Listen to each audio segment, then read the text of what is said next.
Hey everyone, welcome back to Crush Medicals. Today we're diving into a topic that's incredibly important and often emotionally charged: the reasons why IVF might not be successful. It's a journey filled with hope and anticipation, but sometimes it comes with setbacks and heartbreak. In this video, we'll be taking an in-depth look at the top 10 reasons why IVF fails. We'll break down the science behind each factor in a way that's easy to understand, so you can walk away feeling more informed and empowered. Remember, knowledge is power, and understanding the challenges can be the first step towards finding solutions and achieving your dream of parenthood. So, let's get started. Let's talk about egg quality, which plays a crucial role in IVF success. Think of your eggs like precious seeds. The healthier and more vibrant they are, the higher the chances of fertilization and a successful pregnancy. But here's the thing: egg quality declines as women age, and that's completely natural. You see, as we get older, our egg supply, also known as our ovarian reserve, naturally diminishes. This means that not only do we have fewer eggs, but the quality of those eggs can also be affected. Now, age isn't the only factor influencing egg quality. Genetics can also play a significant role.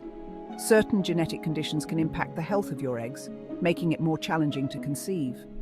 And just like any other part of our body, certain medical conditions can affect egg quality too. Conditions like PCOS, endometriosis, and autoimmune disorders can all have an impact. Now that we've covered egg quality, let's move on to the next crucial stage: embryo quality.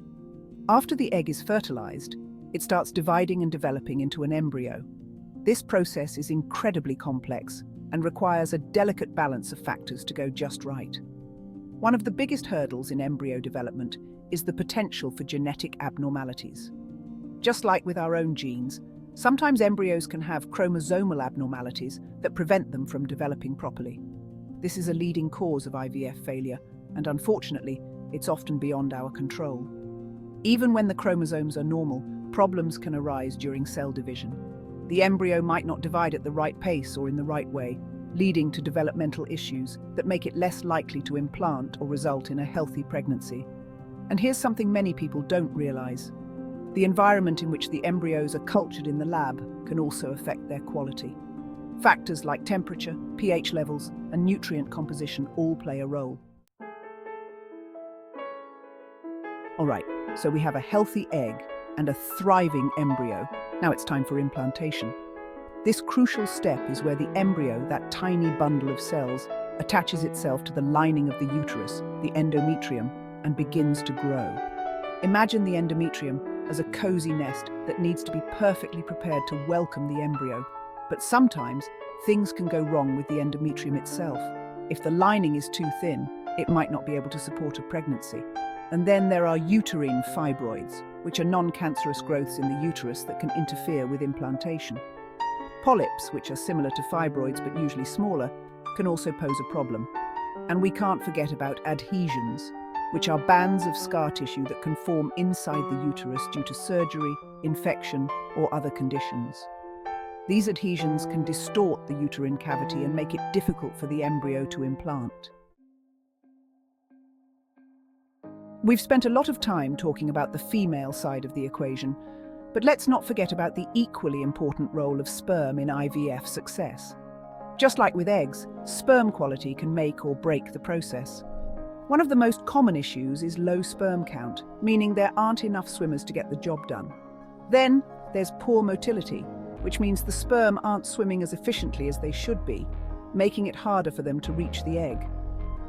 Abnormal morphology, or shape, is another factor. If the sperm are oddly shaped, it can hinder their ability to fertilize the egg. And finally, we have DNA fragmentation. This is a relatively new area of research, but it's becoming increasingly clear that damage to the DNA within sperm can also contribute to IVF failure. Let's talk about age, a sensitive topic but an important one. You see, as women age, our fertility naturally declines. This decline is more rapid after the age of 35, and it becomes even more pronounced as we approach our 40s. Why is that?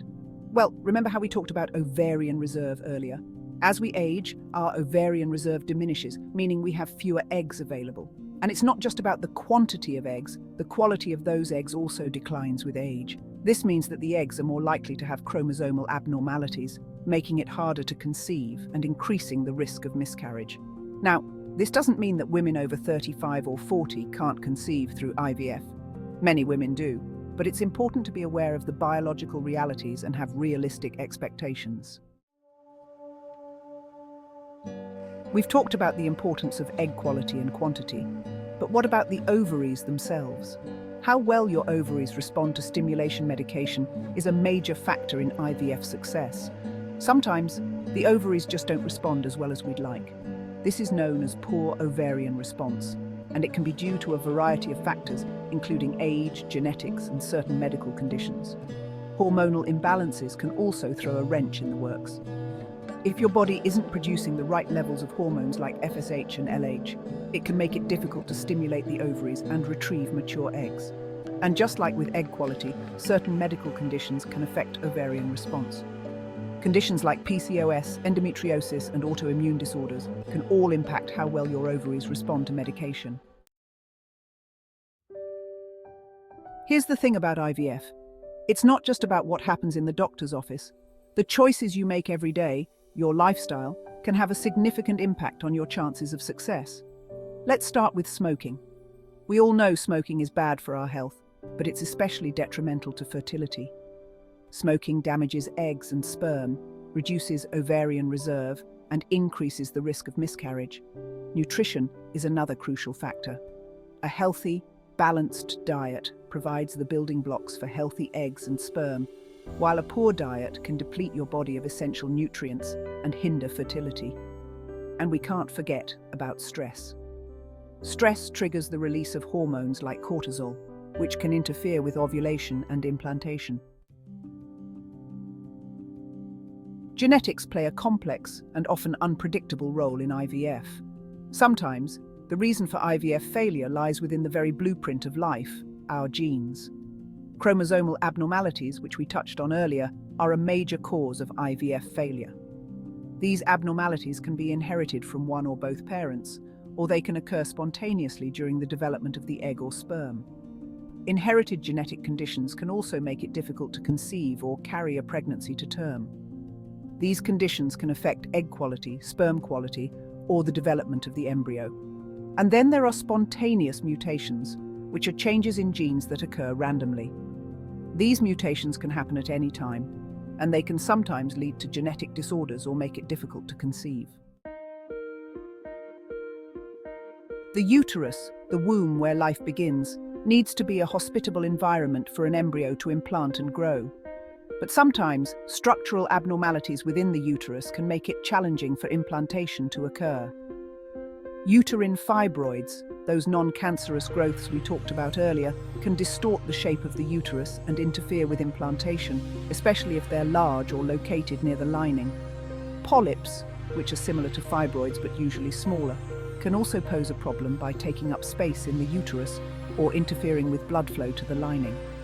A septate uterus, a condition where a wall of tissue divides the uterus partially or completely, can also make it difficult for an embryo to implant. And then there's Asherman's syndrome, a rare condition where scar tissue forms inside the uterus, often due to previous surgery or infection.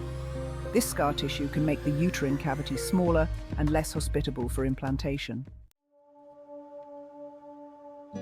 Believe it or not, sometimes our own immune system can work against us when it comes to IVF. In some cases, the immune system can mistakenly identify the embryo as a foreign invader and attack it, preventing implantation. Autoimmune disorders, where the immune system attacks the body's own tissues, can also contribute to IVF failure. These disorders can cause inflammation in the uterus, disrupt hormone balance, or interfere with implantation. Abnormal immune responses, even in the absence of a full-blown autoimmune disorder, can also play a role. For example, some women produce high levels of natural killer, NK cells, which are part of the immune system and can sometimes attack embryos. We've covered a lot of ground today, and I know it can feel overwhelming. IVF is a complex process with many potential challenges. But remember, knowledge is power. And understanding the reasons why IVF fails is the first step towards finding solutions. If you're struggling with IVF failure, please know that you're not alone. It's important to talk to your doctor, seek support from loved ones, and explore all of your options. Don't give up hope. With the right information, support, and perseverance, you can increase your chances of achieving your dream of parenthood. And remember to subscribe to Crush Medicals for more informative videos on health and wellness.